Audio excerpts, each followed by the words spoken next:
जंगल में सबसे बड़ा जानवर हाथी, सबसे ताकतवर जानवर गैंडा, सबसे तेज जानवर चीता कहलाता है। और अगर बात स्मार्टनेस की जाए, होशियारी की जाए, तेजी की जाए, तो शायद लोमड़ी सबसे ज्यादा होशियार जानवर है।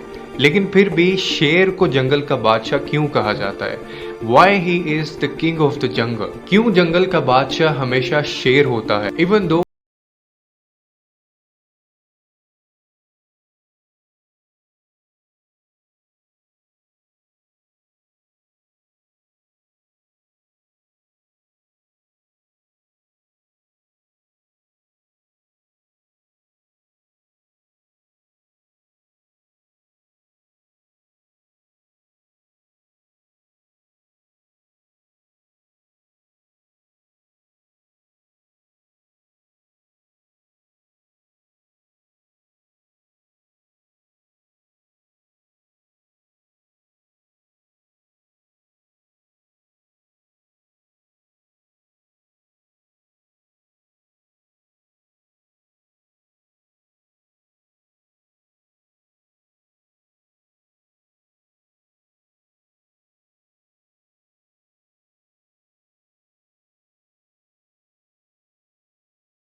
सब्जेक्ट से पहले ही ये चीज़ें हम सोचना शुरू कर देते हैं कि ये मुझे कैसे मिलेगी, इसके लिए मुझे क्या करना पड़ेगा।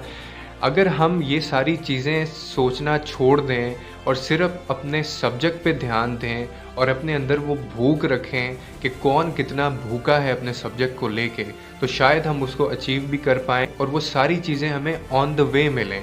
हमारी हिम्मत, हमारा हौसला, हमें आगे बढ़ने की ताकत, हमारे पास स्ट्रैटेजी भी आए, हमारे पास वो परसिस्टेंसी भी आए, हमें वो एटीट्यूड भी आए, सिर्फ एक चीज़ की वजह से कि अगर हम अपने सब्जेक्ट पे ध्यान दें। ये सब जानते हुए भी कि लोग आपसे ज़्यादा स्मार्ट हैं, लोग आपसे ज़्यादा मेहनती हैं, लोग आपसे ज़्यादा अच्छे हैं, लोग आपसे ज़्यादा एजुकेटेड हैं, उनके पास कैलिबर है, उनके पास मेंटेलिटी है, उनके पास एजुकेशन है, उनके पास वो लेवल है। ये सारी चीज़ें होने के बावजूद भी you can win over them, और उसके लिए आपको चाहिए एटीट्यूड एंड द हंग। ये सारी चीज़ों की परवाह किए बगैर आप उस पर हमला करने के लिए तैयार हैं और आप उसको पाने के लिए तैयार हैं। आपके पास वो एटीट्यूड है and you have that hunger, no matter how big the subject is. तो हमेशा याद रखिएगा, never compromise on your subject and never compromise on your hunger. Be hungry, और आपको जो लाइफ में चाहिए उसके लिए मेहनत करें and go get it. Thank you so very much.